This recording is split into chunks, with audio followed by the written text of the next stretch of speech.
Listen very carefully because what just happened in the last 60 seconds is going to destroy Donald Trump's entire legal defense. A secret meeting between Trump and his lawyers at Mar-a-Lago just leaked to the press, and what was discussed in that meeting is so damning, so absolutely criminal, that Trump's entire legal team is in complete panic mode right now, trying to contain the damage. Because this wasn't just a normal strategy session. This was Trump directing his lawyers to obstruct justice, intimidate witnesses, and coordinate a cover-up across multiple criminal cases. And now prosecutors have every word of it. According to sources who spoke to the New York Times, the Washington Post, and CNN in the last hour, federal investigators obtained recordings and transcripts from a January meeting at Trump's Mar-a-Lago estate. The meeting included Trump's lead attorney Todd Blanche, Boris Epshteyn, who coordinates Trump's legal strategy across all cases, several other attorneys, and Trump himself. And for nearly 3 hours, they discussed how to delay trials, how to pressure witnesses, how to use Trump's political influence to attack judges and prosecutors, and how to coordinate false statements across multiple defendants. This is conspiracy to obstruct justice. This is witness tampering. This is everything prosecutors have been trying to prove about Trump's conduct, and now they have it all on tape. Trump's own words, his own voice, directing a criminal conspiracy from his Florida estate, and there is no way out, because here's what makes this absolutely devastating. The recordings were made by someone who was in the room, someone Trump trusted, someone who had access to these most sensitive legal strategy sessions, and that person has been cooperating with federal investigators for months. Trump thought he was having a private conversation with his lawyers. He thought attorney-client privilege would protect everything he said, but attorney-client privilege doesn't protect you when you're using your lawyers to commit new crimes. And that's exactly what this meeting was. Trump wasn't asking for legal advice. He was directing a criminal conspiracy. And federal prosecutors now have every word of it documented and ready to use at trial. Let me walk you through exactly what was said in this meeting because the details are going to shock you. According to the leaked transcripts, Trump opened the meeting by raging about Judge Tanya Chutkan, who is overseeing his January 6th case in Washington, D.C. Trump called her a radical Obama judge who was out to get him. He said she needed to be dealt with. And then Trump asked his lawyers directly, "What can we do to get her off this case? Can we go after her? Can we find dirt on her? Can we pressure her somehow?" Boris Epshteyn reportedly responded that they couldn't directly threaten a federal judge without serious consequences, but Epshteyn suggested they could use Trump's media platform to attack her credibility, to make her look biased, to create a public pressure campaign that might force her to recuse herself or at least think twice before ruling against Trump. And Trump loved this idea. He immediately started drafting Truth Social posts in his head, calling Chutkan corrupt, calling her a Democratic operative, saying she should be investigated. This is witness intimidation directed at a federal judge. Prosecutors can use these conversations to show Trump's intent, to show he was deliberately trying to interfere with the judicial process, to show he knew what he was doing was wrong and did it anyway. That's consciousness of guilt. That's proof of criminal intent. And prosecutors now have it all on tape. But it gets so much worse. The meeting then turned to discussing witnesses, specifically witnesses who were cooperating with prosecutors in Trump's classified documents case. Trump mentioned several former employees at Mar-a-Lago who had testified before the grand jury, and Trump said these people were betraying him. He said they needed to understand there would be consequences for their cooperation. He asked his lawyers, "Can we go after their jobs? Can we threaten them somehow? Can we make sure they know what happens to people who talk?" Todd Blanche reportedly told Trump they couldn't make direct threats because that would be witness tampering. But the transcript shows Trump responded, "I'm not saying threaten them directly. I'm saying make sure they know. Make sure they understand what side they're on. Make sure they know I take care of people who are loyal and I destroy people who aren't." According to sources, Trump then discussed having his supporters contact these witnesses, having MAGA activists show up at their homes, having right-wing media outlets publish their names and addresses, creating an environment of fear and intimidation without Trump himself making explicit threats. This is textbook witness tampering. Federal law makes it illegal to threaten, intimidate, or corruptly persuade any person with intent to influence their testimony in an official proceeding. Trump doesn't have to make the threats himself. Directing others to create an intimidating environment is still witness tampering, and prosecutors now have Trump on tape discussing exactly how to do this while trying to maintain plausible deniability. The meeting continued with discussions about Trump's other criminal cases, the Manhattan hush money case, the Georgia election interference case, the federal January 6th case, and in each case Trump asked the same questions. How do we delay the trial? How do we attack the prosecutor? How do we pressure witnesses? How do we make this go away? The transcript shows Trump was not asking for legal advice about how to defend himself. He was asking for strategies to obstruct and delay justice. At one point, Trump allegedly said, "I don't care about winning at trial. I just need to delay everything until after the election. If I win, all of this goes away. So our strategy is delay, delay, delay. Do whatever it takes. File every motion. Attack every witness. Slow everything down. That's consciousness of guilt." That's Trump admitting on tape that his legal strategy isn't about proving innocence. It's about avoiding accountability long enough to regain power and make the prosecutions disappear. The sources say Trump also discussed using the Department of Justice if he wins back the presidency.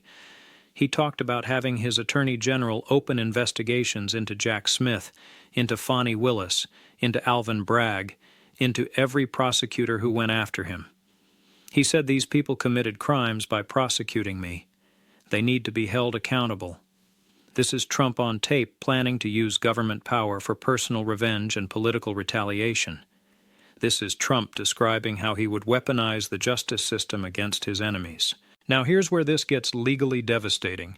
Attorney-client privilege normally protects communications between lawyers and clients, but there's an exception called the crime-fraud exception. If you're using your lawyer to commit or plan future crimes, those communications are not protected. And this meeting is a textbook example of the crime-fraud exception. Trump wasn't asking his lawyers how to defend himself against charges. He was asking his lawyers how to obstruct justice, intimidate witnesses, and delay proceedings. That's using your lawyers to commit new crimes, and that means these communications are not privileged. Federal prosecutors went to Judge Beryl Howell, who handles these privilege disputes in D.C., and argued that the crime-fraud exception applied to this meeting. They presented evidence that Trump was using the meeting to plan obstruction and witness tampering. And Judge Howell agreed. She ruled that the transcripts and recordings from this meeting are not protected by privilege and can be used as evidence against Trump. That ruling came down this afternoon, and within hours, the leaked transcripts started appearing in major news outlets. Now, Trump's legal team is absolutely melting down. Todd Blanche filed an emergency motion tonight asking the court to seal the transcripts and prevent the media from publishing them. He argued that even if the crime-fraud exception applies, making these communications public before trial will prejudice potential jurors and make it impossible for Trump to get a fair trial. But Judge Chutkan, the same Judge Trump was caught on tape planning to attack, denied the motion. She said Trump's own conduct in using legal meetings to plan obstruction made these communications relevant public information.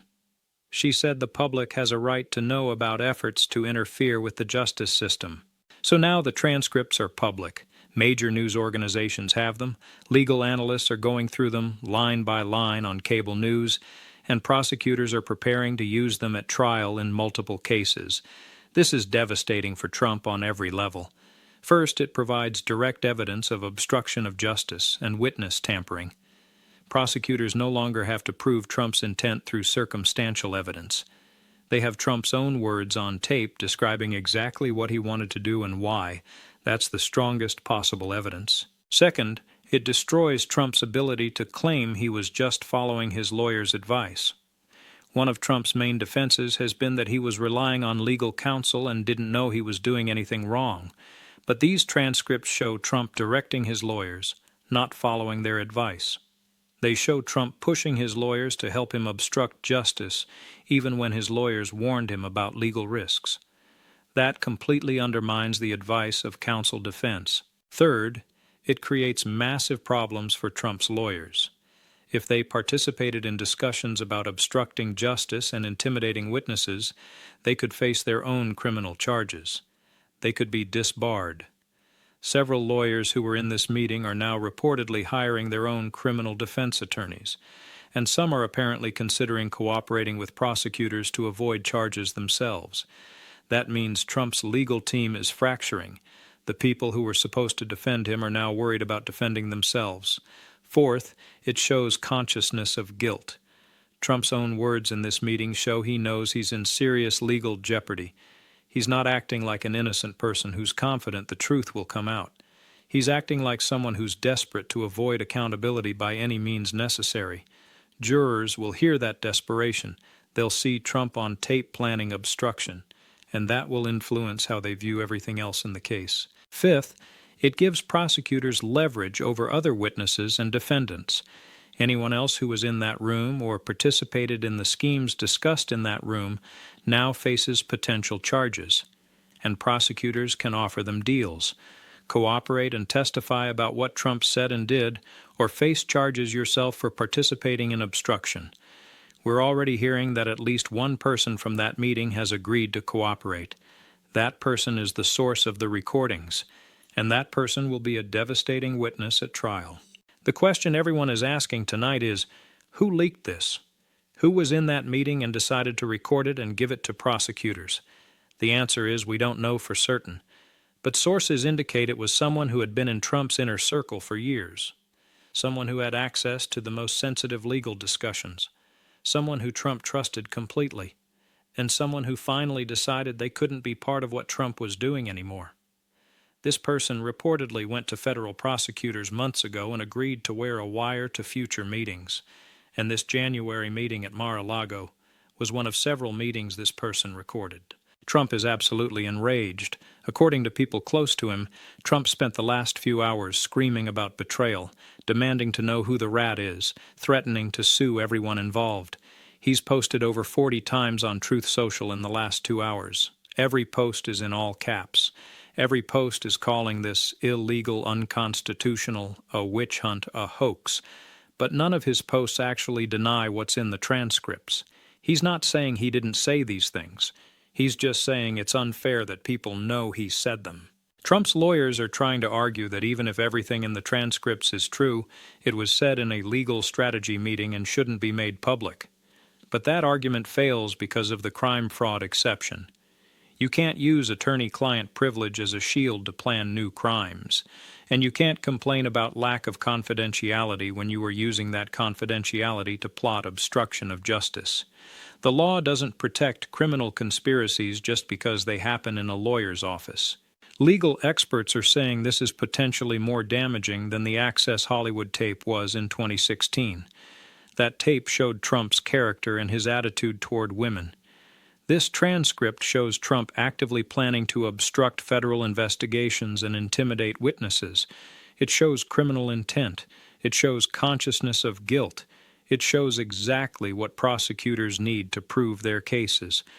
And unlike the Access Hollywood tape, which came out before the election when Trump wasn't charged with any crimes, this is coming out while Trump is facing 91 criminal counts across 4 jurisdictions. This directly impacts his legal jeopardy in all of those cases. The political implications are massive, too. Trump's entire defense has been that he's the victim of a politicized justice system, that he did nothing wrong and everyone is out to get him because they can't beat him at the ballot box. But these transcripts show Trump plotting obstruction. They show him planning to intimidate judges and witnesses. They show him admitting his strategy is just to delay until he can make the cases go away. That undermines his victim narrative. It makes him look guilty. And it's going to be very hard for his supporters to claim he's being persecuted when his own words show him planning criminal conduct. Some Republicans are already starting to distance themselves. Several senators who had been defending Trump issued statements tonight saying they need to see the full context before commenting. That's politician speak for, we're not going to defend this. A few House Republicans who had been Trump's most vocal supporters went silent on social media tonight. When your allies go quiet, that's a very bad sign. It means they've decided defending you is politically toxic. The Trump campaign tried to spin this as a deep state leak designed to interfere with the election. They put out a statement saying the timing is suspicious and claiming this is election interference. But that spin isn't working. Even conservative legal analysts are saying these transcripts are devastating and legitimate evidence. When you've lost the conservative legal establishment, you're in serious trouble. Trump can rage all he wants about deep state conspiracies, but his own words are on tape planning obstruction. That's not a conspiracy. That's evidence. Prosecutors in all 4 criminal cases against Trump are now reviewing these transcripts to see how they can use them. The January 6th prosecutors can use them to show Trump's consciousness of guilt about his election interference.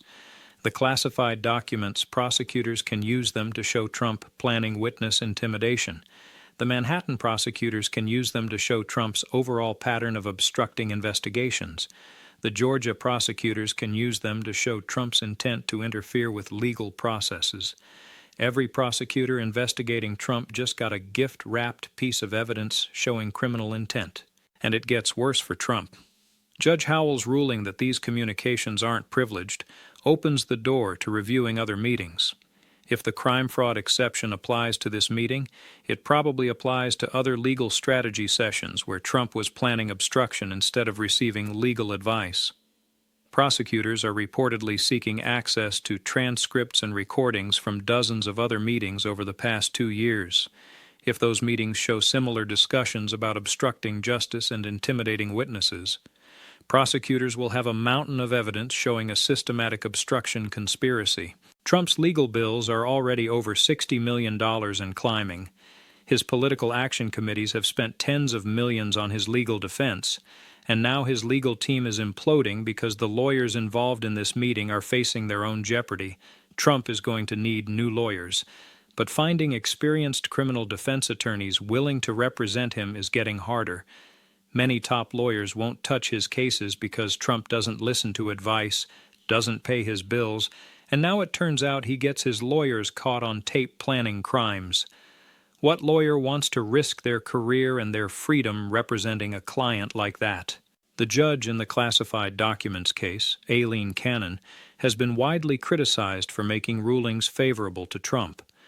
But even she is going to have a hard time suppressing these transcripts. The crime-fraud exception is well-established law. Judge Howell's ruling was thorough and well-reasoned.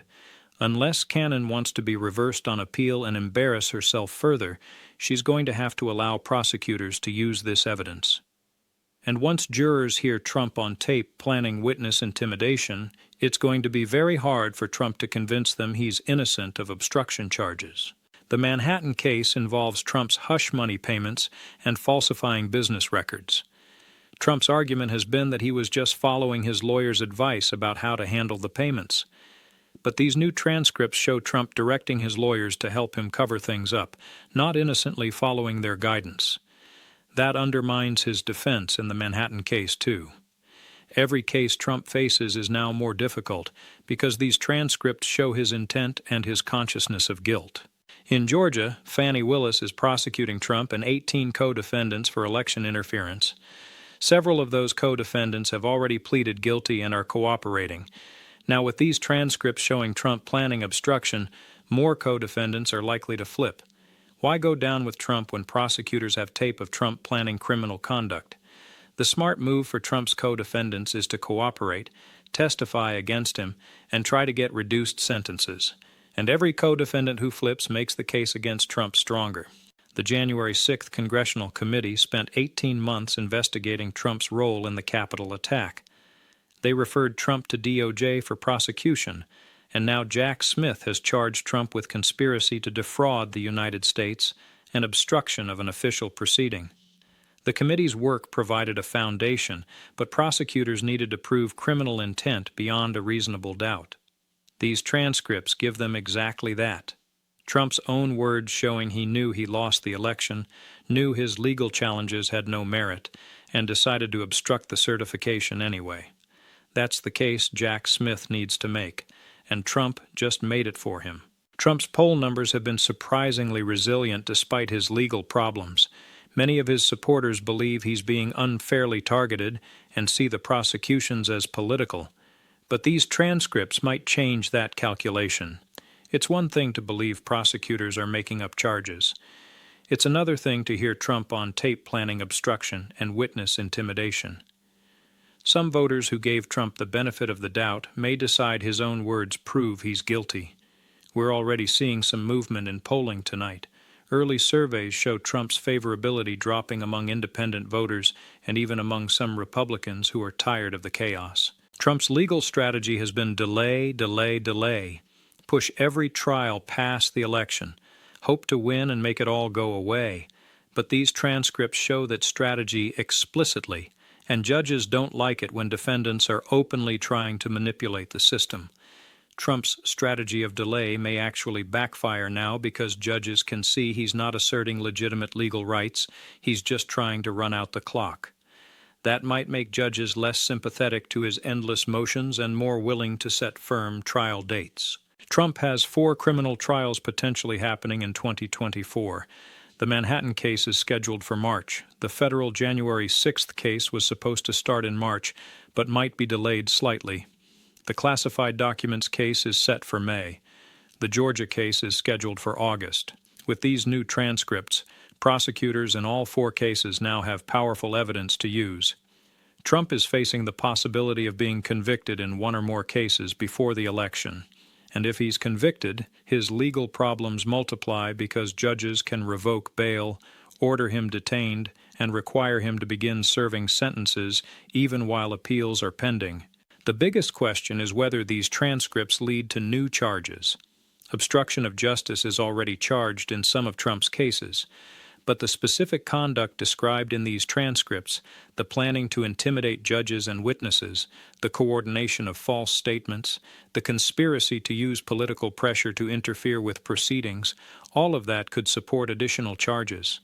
Prosecutors might file superseding indictments adding new counts based on this evidence, and every new count increases Trump's potential prison time if convicted. Trump's business empire is also collapsing. He owes over $400 million to New York for fraud. His properties are being seized to pay that judgment. He owes billions to Deutsche Bank for defaulted loans. His assets are being liquidated. And now his legal defense is consuming millions of dollars every month. Trump is running out of money at the same time his legal jeopardy is increasing. He can't afford the lawyers he needs. He can't post the bonds required in his civil cases. He's being crushed financially while simultaneously being crushed legally. And emotionally, Trump is reportedly a mess. People close to him say he's paranoid, angry, and increasingly isolated. He doesn't know who to trust because someone in his inner circle betrayed him and recorded him. He's lashing out at everyone. His staff is walking on eggshells. His lawyers are terrified. His family is worried. Trump has spent his entire life avoiding accountability through bluster, threats, and manipulation. But that's not working anymore. The justice system is holding him accountable, and he doesn't know how to handle it. So here's where we are. Federal prosecutors have obtained recordings and transcripts from a secret legal strategy meeting at Mar-a-Lago. Those transcripts show Trump directing his lawyers to obstruct justice, intimidate witnesses, and delay trials.